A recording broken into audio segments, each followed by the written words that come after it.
دی debate میں خوش آمدید۔ آج ہم ڈاکٹر مظفر علی کشمیری صاحب کی سی وی یعنی ان کے قوائف زندگی کو سمجھنے کی کوشش کر رہے ہیں۔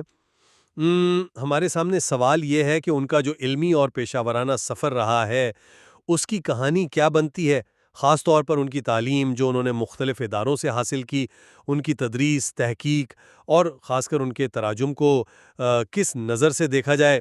یہ ساری معلومات ہم براہ راست ان کی فراہم کردہ سی وی سے ہی لے رہے ہیں۔ میرا نقطہ نظر آپ یوں سمجھیں یہ رہے گا کہ ڈاکٹر کشمیری کا سفر علم سے گہری محبت، ایک مخصوص شعبے سے تا حیات وابستگی اور مسلسل سیکھنے کی ایک عمدہ مثال ہے۔ جی، اور میں اس سی وی کو تھوڑا مختلف زاویے سے دیکھنے کی کوشش کروں گی۔ میں سمجھتی ہوں کہ ان کے کیریئر کے کچھ پہلو خاص طور پر وقت کے لحاظ سے جو ٹائم لائن بنتی ہے اور ان کے کام کی نوعیت جو ہے وہ ایک متبادل تشریح کی گنجائش بھی پیدا کرتی ہے۔ تو دیکھتے ہیں کہ یہ سی وی ہمیں کیا مختلف پہلو دکھاتی ہے۔ بالکل۔ تو میں اپنی بات یہاں سے شروع کرتا ہوں کہ ڈاکٹر مظفر علی کشمیری صاحب جن کی پیدائش 1946 میں لاہور میں ہوئی، ان کا پورا علمی سفر اگر آپ دیکھیں تو فارسی زبان و ادب، مولانا جلال الدین رومی اور علامہ اقبال کے افکار کے آپ کہہ لیں گھومتا نظر آتا ہے۔ یہ کوئی وقتی شوق نہیں لگتا، بلکہ ایک زندگی بھر کی لگن ہے۔ یہ بات بہت دلچسپ ہے کہ انہوں نے باقاعدہ اعلیٰ تعلیم کا آغاز کچھ تاخیر سے کیا۔ بی اے کی ڈگری علامہ اقبال اوپن یونیورسٹی سے 2001 میں حاصل کی، لیکن اس کے بعد جس رفتار سے وہ آگے بڑھے، 2003 میں پنجاب یونیورسٹی سے فارسی میں ایم اے، 2010 میں علامہ اقبال اوپن یونیورسٹی سے اقبالیات میں ایم فل، اور پھر وہیں سے 2023 میں اقبالیات میں ہی پی ایچ ڈی مکمل کرنا، یہ ان کے پختہ ارادے اور علم حاصل کرنے کی شدید خواہش کو ظاہر کرتا ہے۔ صرف ڈگریاں ہی نہیں، ان کے کام کا دائرہ بھی کافی وسیع ہے۔ مثلاً وہ ستمبر 2005 سے بین الاقوامی اسلامی یونیورسٹی میں وزٹنگ فیکلٹی کے طور پر پڑھا رہے ہیں۔ 2002 سے راولپنڈی کے ایرانی ثقافتی مرکز یعنی خانہ فرہنگ ایران میں فارسی سکھا رہے ہیں، اور خاص طور پر غیر ملکیوں کو فارسی سکھانے میں ان کی مہارت کا ذکر بھی سی وی میں موجود ہے۔ تحقیق کے میدان میں دیکھیں تو ان کے مقالے رومی اور اقبال پر مرکوز ہیں، جیسے مثنوی مانوی اور کلیات شمس میں قرآنی تلمیحات یعنی قرآن کے واقعات یا آیات کے جو حوالے ان کی شاعری میں ملتے ہیں، ان کا تجزیاتی مطالعہ۔ تراجم کے حوالے سے بھی ان کا کام اہم ہے، جیسے عطیہ بیگم فیضی کی مشہور کتاب اقبال کا انگریزی سے فارسی میں ترجمہ، یا ایرانی شاعر قیصر امین پور کی نظموں کا فارسی سے اردو ترجمہ۔ اس کے علاوہ فارسی زبان اور پڑھانے کے طریقوں پر ورکشاپس میں شرکت اور ان کا انعقاد بھی ان کے تجربے کو ظاہر کرتا ہے۔ تو میرے خیال میں یہ سی وی ایک ایسے عالم کی تصویر پیش کرتی ہے جنہوں نے اپنی تدریس، تراجم اور مخصوص تحقیق کے ذریعے پاکستان میں فارسی زبان اور ہمارے کلاسیکی ادبی ورثے کو زندہ رکھنے اور اسے فروغ دینے میں ایک ٹھوس اور عملی کردار ادا کیا ہے۔ جی، میں آپ کی اس بات سے بالکل اتفاق کرتی ہوں کہ ڈاکٹر کشمیری صاحب کی محنت اور اپنے شعبے سے لگاؤ وہ تو بالکل واضح ہے، لیکن میں سمجھتی ہوں کہ اس تصویر کا ایک دوسرا رخ بھی ہے۔ آپ نے خود ذکر کیا کہ بی اے کی ڈگری 2001 میں آئی، جبکہ سی وی کے مطابق ان کا انٹرمیڈیٹ 1972 کا ہے۔ یہ درمیان کا تقریباً 29 سال کا وقفہ، یہ کوئی معمولی بات نہیں، اسے نظر انداز نہیں کیا جا سکتا۔ یہ ایک آپ کہیں غیر معمولی بات ہے۔ اس کے بعد تعلیم مکمل کرنا اور پی ایچ ڈی کا 2023 میں یعنی کافی پختہ عمر میں اختتام پذیر ہونا، یہ روایتی تعلیمی کریئر جو ہم عام طور پر دیکھتے ہیں اس سے کافی مختلف ہے۔ تو کیا اس پروفائل کو ایک ذاتی شوق جو وقت کے ساتھ گہرا ہوتا گیا اور ایک مخصوص مہارت جسے آپ نیش ایکسپرٹیز کہتے ہیں اس کے طور پر دیکھنا زیادہ مناسب نہیں؟ خاص طور پر جب ہم دیکھتے ہیں کہ ان کے پیشہ ورانہ کردار زیادہ تر تدریسی نوعیت کے ہیں، جیسے وزٹنگ فیکلٹی کا کردار جو اکثر کل وقتی مستقل ملازمت سے مختلف ہوتا ہے، یا پھر ثقافتی مرکز میں زبان سکھانا۔ یہ سب بہت قابل قدر کام ہے، اس میں کوئی شک نہیں، لیکن کیا یہ وسیع تر علمی دنیا میں کوئی بنیادی تبدیلی لانے والا یا کوئی نیا نظریہ پیش کرنے والا کیریئر ہے؟ یہ سوال اپنی جگہ موجود ہے۔ پھر آپ نے ان کی مطبوعات کا ذکر کیا، ان میں تراجم کی تعداد وہ واقعی قابل ذکر ہے۔ ترجمہ بلا شبہ ایک اہم علمی کام ہے، لیکن سوال یہ پیدا ہوتا ہے کہ کیا ان کی مجموعی علمی پیداوار میں اصل تحقیقی یا نظریاتی کام کے مقابلے میں تراجم کا پلڑا بھاری ہے؟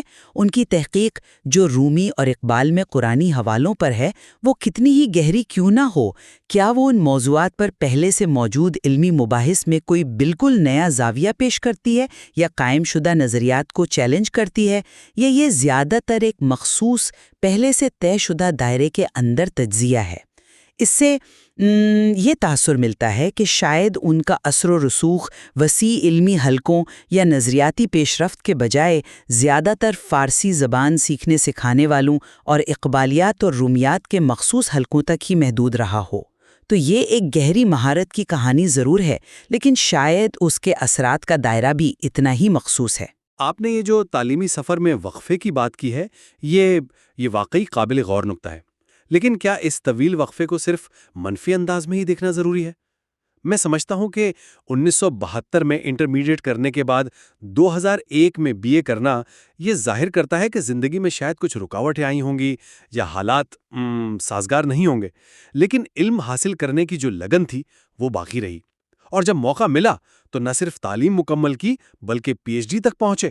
یہ تو عزم اور استقامت کی ایک غیر معمولی مثال ہے۔ میرے نزدیک یہ ان کے علمی سفر کو کمزور نہیں کرتا، بلکہ اسے ایک منفرد انسانی پہلو دیتا ہے۔ بہت سے لوگ حالات کی وجہ سے تعلیم جاری نہیں رکھ پاتے، لیکن اتنے عرصے بعد دوبارہ شروع کرنا اور پھر اتنی تیزی سے آگے بڑھنا، یہ ان کی سنجیدگی اور قابلیت کا منہ بولتا ثبوت ہے۔ اس تاخیر کو ان کی کمزوری سمجھنا میرے خیال میں درست نہیں۔ دیکھیے، میں یہ نہیں کہہ رہی کہ یہ کمزوری ہے، اور یقیناً اتنے عرصے بعد تعلیم مکمل کرنا ہمت کی بات ہے، اس میں کوئی شک نہیں، لیکن سوال تشریح کا ہے۔ یہ 29 سال کا عرصہ، یہ بہت طویل ہے۔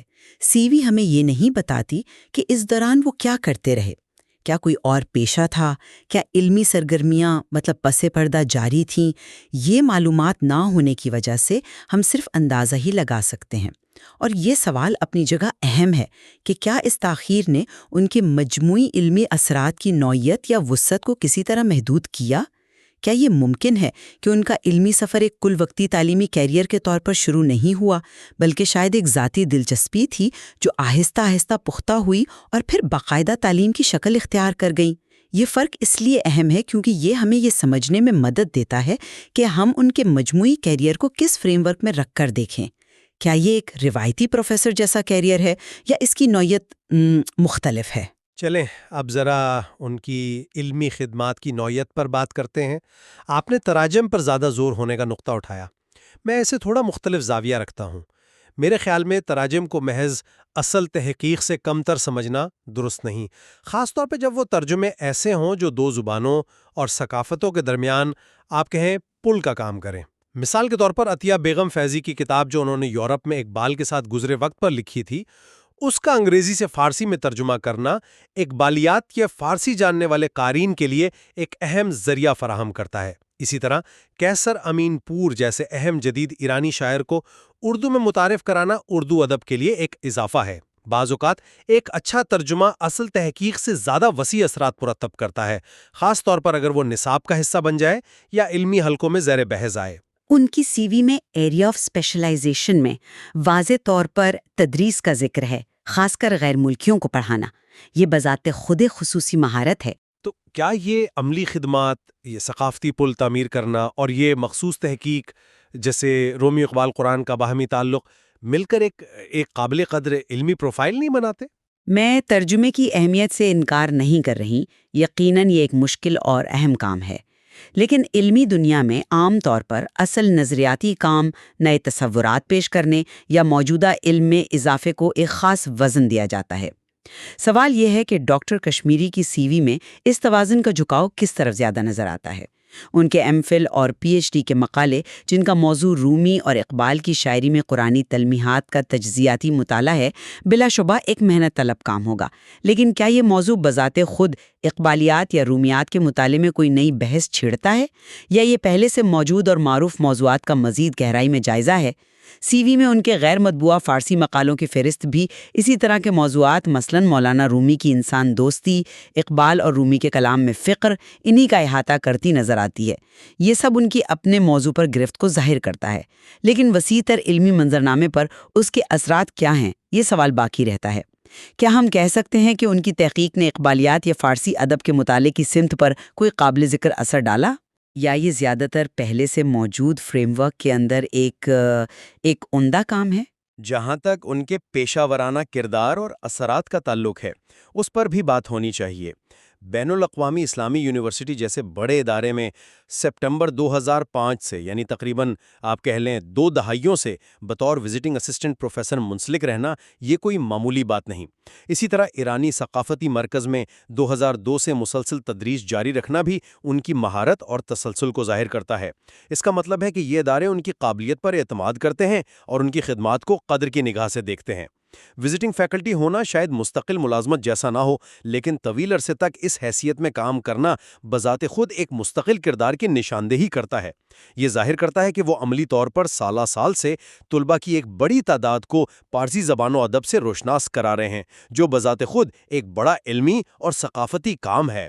آپ کی بات میں وزن ہے کہ طویل عرصے تک وزٹنگ رہنا بھی ایک قسم کا تسلسل ہے، لیکن وزٹنگ فیکلٹی کی حیثیت اکثر کل وقتی مستقل تعلیمی عہدوں سے مختلف ہوتی ہے۔ عام طور پر وزٹنگ پروفیسر کا کام زیادہ تر تدریس تک محدود ہوتا ہے۔ ان کا ادارے کی مجموعی تحقیقی سمت، نصاب سازی یا انتظامی معاملات میں عمل دخل اکثر مستقل فیکلٹی کے مقابلے میں کم ہوتا ہے۔ ڈاکٹر کشمیری کی سی وی میں بھی ان کا ایریا آف اسپیشلائزیشن جس طرح بیان کیا گیا ہے، teaching of Persian language to beginners especially foreigners, اور Persian language and literature to university graduates, وہ واضح طور پر ان کے بنیادی کردار کو تدریس میں ہی دکھاتا ہے۔ یہ بہت اہم اور ضروری کام ہے، خاص طور پر زبان سکھانے کے حوالے سے۔ لیکن کیا اس کردار کا اثر صرف کلاس روم یا ثقافتی مرکز تک محدود رہتا ہے، یا یہ وسیع تر علمی پالیسی یا تحقیق پر بھی اثر انداز ہوتا ہے؟ سی وی سے اس کا اندازہ لگانا مشکل ہے۔ یہ ممکن ہے کہ ان کا اثر زیادہ عملی اور تدریسی نوعیت کا ہو، بجائے اس کے کہ وہ نظریاتی یا پالیسی سطح پر ہو۔ تو اگر ہم ان تمام پہلوؤں کو ملا کر دیکھیں تو میرے نزدیک ڈاکٹر مظفر علی کشمیری کی سی وی ایک ایسے شخص کی کہانی سناتی ہے جس نے علم حاصل کرنے کی خواہش کو عمر کے کسی بھی حصے میں کم نہیں ہونے دیا۔ انہوں نے اپنی عملی زندگی کا بڑا حصہ فارسی زبان، عظیم صوفی شاعر رومی اور مفکر پاکستان علامہ اقبال کے گہرے مطالعے، ان کی تعلیم اور ان کے خیالات کو ترجمے کے ذریعے دوسروں تک پہنچانے کے لیے وقف کر دیا۔ ان کا راستہ شاید روایتی علمی شاہراہ سے ذرا ہٹ کر ہو، لیکن ان کی منزل واضح تھی اور اس تک پہنچنے کا عزم بھی پختہ تھا۔ پاکستان میں فارسی زبان اور اقبالیات جیسے اہم شعبوں میں ان کی عملی اور علمی خدمات وہ بالکل واضح ہے۔ یہ زندگی بھر سیکھنے کی لگن اور ایک مخصوص علمی میدان میں گہری مہارت کی قابل تحسین مثال ہے۔ اور میرا خلاصہ یہ ہے کہ یہ سی وی بلا شبہ ایک محنتی، قابل احترام اور اپنے مخصوص شعبے کے گہرے ماہر کی ہے۔ انہوں نے فارسی زبان اور ادب، رومی اور اقبالیات کے منتخب پہلوؤں میں قابل رشک مہارت حاصل کی ہے، خاص طور پر تدریس اور ترجمے کے ذریعے۔ تاہم ان کے کریئر کا زمانی پہلو، وہ طویل وقفہ اور پھر پختہ عمر میں اعلیٰ ترین ڈگری کا حصول، اور ان کی علمی خدمات کی نوعیت جس میں تدریس اور ترجمے کا عنصر غالب نظر آتا ہے، یہ دونوں چیزیں مل کر یہ تجویز کرتی ہیں کہ ان کے سفر اور اس کے اثرات کو شاید روایتی کل وقتی یونیورسٹی پروفیسر کے کیریئر کے پیمانوں سے نہیں پرکھا جا سکتا۔ یہ ایک مختلف قسم کا قابل قدر سفر ہے، لیکن اس کا دائرہ کار اور اثرات ممکنہ طور پر زیادہ مخصوص اور عملی نوعیت کے رہے ہیں۔ یہ ایک گہری ندی کی طرح ہیں جو شاید بہت وسیع نہ ہو، لیکن اپنی جگہ گہری ضرور ہے۔ تو ہم کم از کم اس بات پر متفق ہیں کہ ڈاکٹر مظفر علی کشمیری کی سی وی ان کی فارسی زبان و ادب اور اقبالیات سے گہری، مخلصانہ اور طویل وابستگی کو بھرپور انداز میں ظاہر کرتی ہے۔ ان کی دہائیوں پر محیط محنت اور لگن میں کوئی شک نہیں۔ بالکل، اس میں کوئی دو رائے نہیں۔ اختلاف صرف اس بات کی تشریح پر ہے کہ اس سفر کی مجموعی نوعیت کیا ہے، اس کے زمانی پہلوؤں کا کیا مطلب نکالا جائے اور اس کے نتیجے میں پیدا ہونے والے اثرات کی وسعت اور گہرائی کیا ہے۔ یہ بحث خود اس بات کی مثال ہے کہ ایک ہی مجموعہ حقائق یعنی یہ سی وی کو جب مختلف زاویوں سے دیکھا جائے تو کس طرح مختلف نتائج یا کم از کم مختلف تاکیدیں سامنے آ سکتی ہیں۔ اور شاید یہی چیز اس طرح کے مواد کا تجزیہ کرنے کو دلچسپ بناتی ہے۔ یہ ضروری ہے کہ ہم ان تمام پہلوؤں کو ذہن میں رکھیں اور یہ تسلیم کریں کہ کسی بھی فرد کے علمی سفر کی مکمل تصویر حاصل کرنے کے لیے صرف ڈگریوں یا عہدوں کی فہرست سے آگے بڑھ کر دیکھنا پڑتا ہے۔ ہر کہانی کی اپنی اپنی پیچیدگیاں ہوتی ہیں۔ یقیناً، اور حتمی طور پر کوئی ایک درست تشریح شاید نہ ہو۔ یہ سننے والوں پر منحصر ہے کہ وہ ان دلائل کی روشنی میں کیا سمجھتے ہیں۔ اس سی وی میں جو تفصیلات ہیں وہ یقینی طور پر مزید غور و فکر اور گہرائی میں جانے کی دعوت دیتی ہیں۔